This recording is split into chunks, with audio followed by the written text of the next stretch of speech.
Hey, my brothers and sisters, this is Brother Josh Vignola from the Treasure Coast branch. Who are we with today? Linda Durazio, sister. John Durazio. So we're going to ask a few questions. I know this is different than what we usually have at GMBA, but I hope it's a blessing for everyone that's watching. First of all, how long have you guys been going to church, GMBA? Well, we've been going to GMBA since our children were little. We took them with us. We went, I think we missed only 2 camps in all the time that we've been going. And of course, the children gets all excited from one camp to the other. In fact, one time we came home from camp and the kids decided they were going to get little jobs so that they could save the money for the following year to go to camp. And so it was a funny little story there. One of them got a paper route and we helped him out with it. So we went to pick up the papers, put them in the car, went to the recycling place, took the money and handed it to our son. Nice. So that was one. So GMBA's been important. I know for me, I'm their grandchild. I know it's always been an important part, and we've been on a lot of road trips together. And most of my best memories have been traveling with you all, and I've learned a lot just sitting and talking with you guys. So some of the people that are watching may have not had that chance. So last year at camp, Brother John had an idea about having an experience table where everyone came together. You want to talk a little bit about that? You're doing fine. Well, I'll just tell you about GMBA. We support the young people, not only in GMBA, but at our MBAs as well. We've always supported the young people because I think it's important to the future church, and they have so much to offer, and we just enjoy not only GMBAs but every MBA. We're at the MBA meetings as well, and I think it's important that we want them to support us. We should support them as well. And we've been active in the MBA. If you're going to be in something, you have to be active. You have to take part and do your part. So I would advise and encourage all of our young people from the time that you are an MBA member to support your brothers and sisters. And now I'm old. Linda's getting up in age. I'm old. She's not. And we need their support as well. And they do support us. We have a very active and young, a lot of our wonderful young brothers and sisters in our branch, and we're so grateful for that. In regard to that little session that Josh mentioned before, they asked Brother John to kind of just get people together who were walking around trying to find someone to talk to. And so we sat down and several brothers and sisters came over and we began exchanging experiences. And it was such a blessing to hear the things that happen to everybody and how you can give God the honor and glory. Speaking of experiences, now we're going to get into spiritual experiences, but I first want to ask you guys, what's your best memory of the GMBA? What's something that really, I know you guys have been to so many, but what's something that sticks out to you? There were so many things. I think one of the most enlightening one for me, because I did not have many experiences as in the religion I came out of. We went to a camp out, I believe it was Canfield, Ohio. And there was a brother Harold Bataluca. They were all playing a baseball game. And I don't know whether he slid. I don't know the circumstances of what happened, but his shoulder went out of place. And of course, everybody stopped the game and they went over and they prayed for him and anointed him. And all of a sudden you heard this big pop and his shoulder just went right back into place again. Mm. So to me, that was evidence of the power of God. That's great. He was what we called a professional holdout. He'd go to church, but he wasn't baptized. You know, some of these, we have some today as well. But after that, he was baptized. And so we're grateful. He died faithful in the church. I'm pretty sure he died. If you didn't die, Brother Harold, sorry. So, Pop, what's one of your best memories? Well, that was one of them. You said something about life-changing, remember? That's my Experience? next question. Yeah, well, I'll tell you that one now. Okay. The question, just so that everybody knows, it's name one experience that was life changing both in life and at a GMBA campout. Well, the brothers had been asking me to consider being an elder. And I just kept refusing because I just didn't think I was qualified. I didn't think I was worthy. And I guess none of us are worthy, but I just didn't think I had it in me to be an elder. And so we were at, and this was going on for several years, and we were at a Massanetta Springs campout. And the meeting place was up on a little hill, and there was a walkway across a swampy area, and I had to walk my sister-in-law to her car. She was going to go home.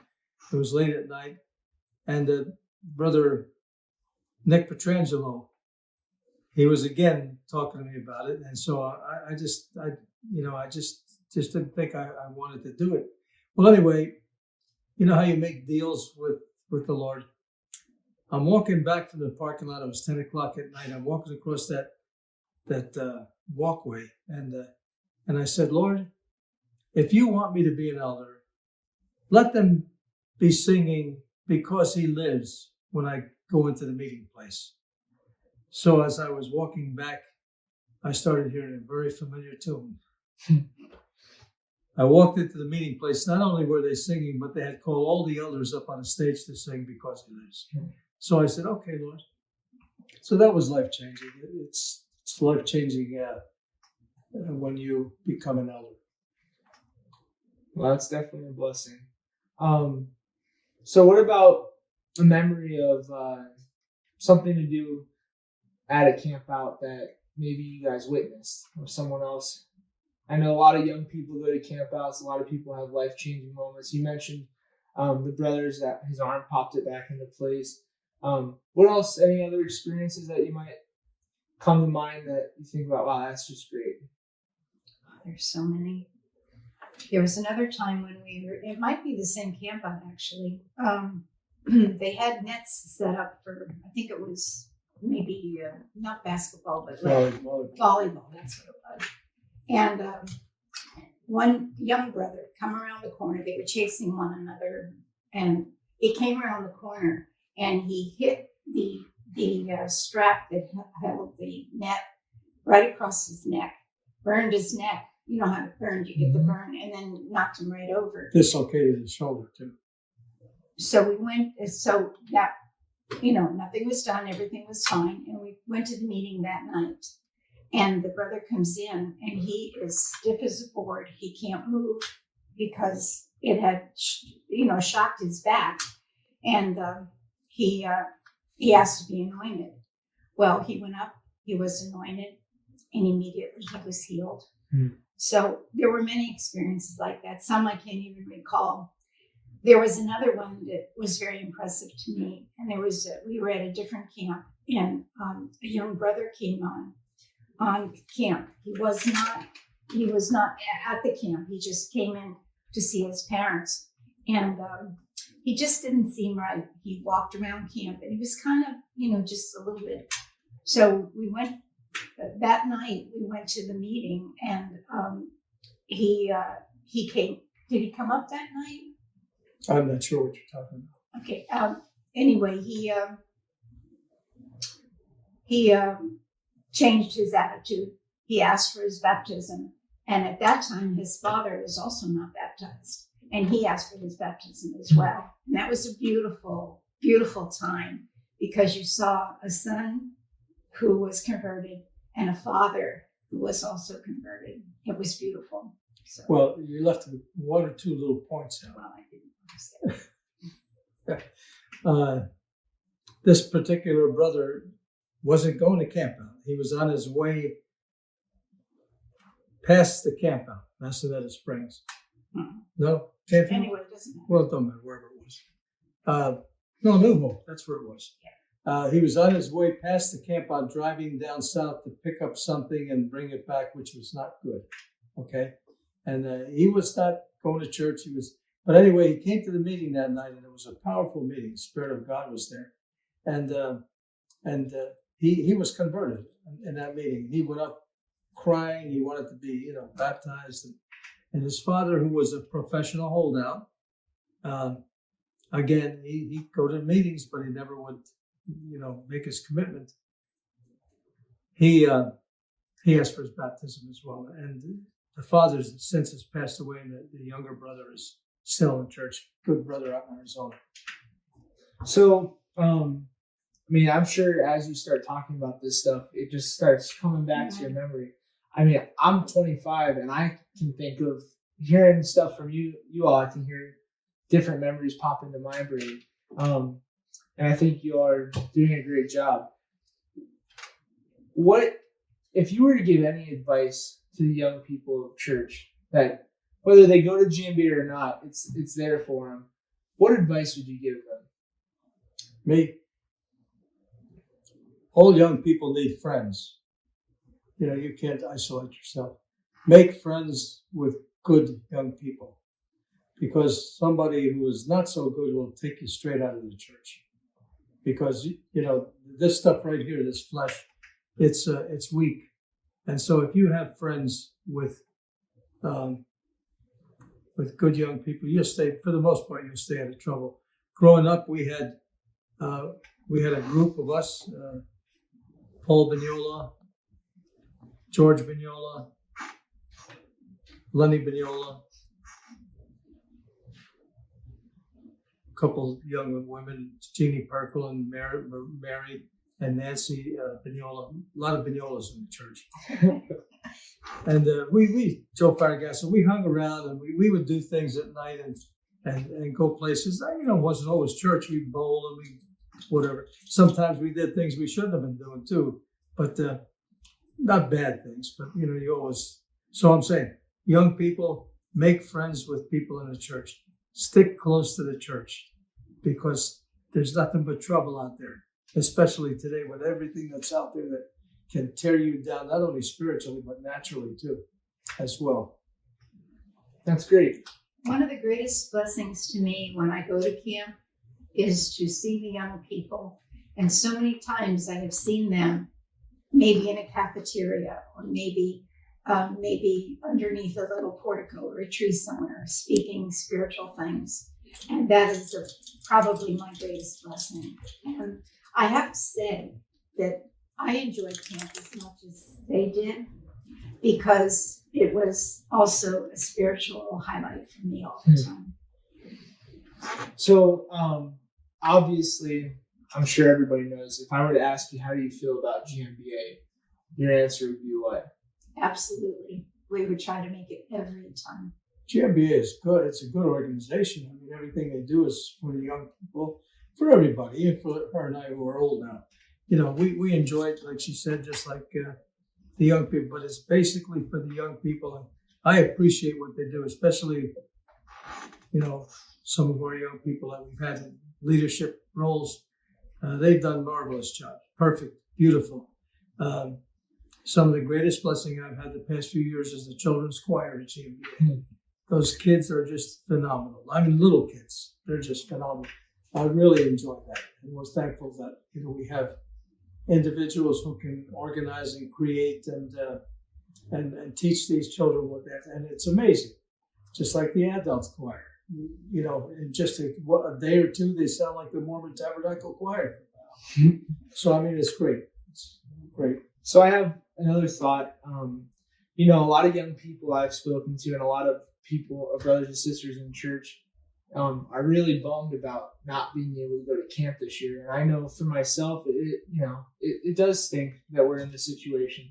What advice do you have for everyone? What type of attitude should we have during a time like this? Well, we can't go to church either. That bothers me as well. These video meetings we have, what do they call them? Zoom meetings. They're okay. They're all right. But there's nothing like getting together with the brothers and sisters, and I can understand. I know there's a lot of disappointment that people can't have an GMBA camp this year, and all I can say is, just stick close to your friends and try to do what you can together and call one another and do whatever you can carefully to survive these times. This virus that's going around is a nasty virus. Don't think that just because you might be associated or a member of the church that you can't get it. Don't think that. I know God has promised us, but we have to do all that we can do to prevent, to stay away, to be safe, and let God do the rest. Then He'll protect us. But if we're careless, I see in some of these cities around here, Florida, the virus is spreading like wildfire. I see the people out in restaurants and on the beach and walking around talking, no masks, everything. What do you expect? If we do that, we'd be just as susceptible to get that as anybody else. So with all of that, what type of attitude should we carry during this time? Always have a positive attitude. Always.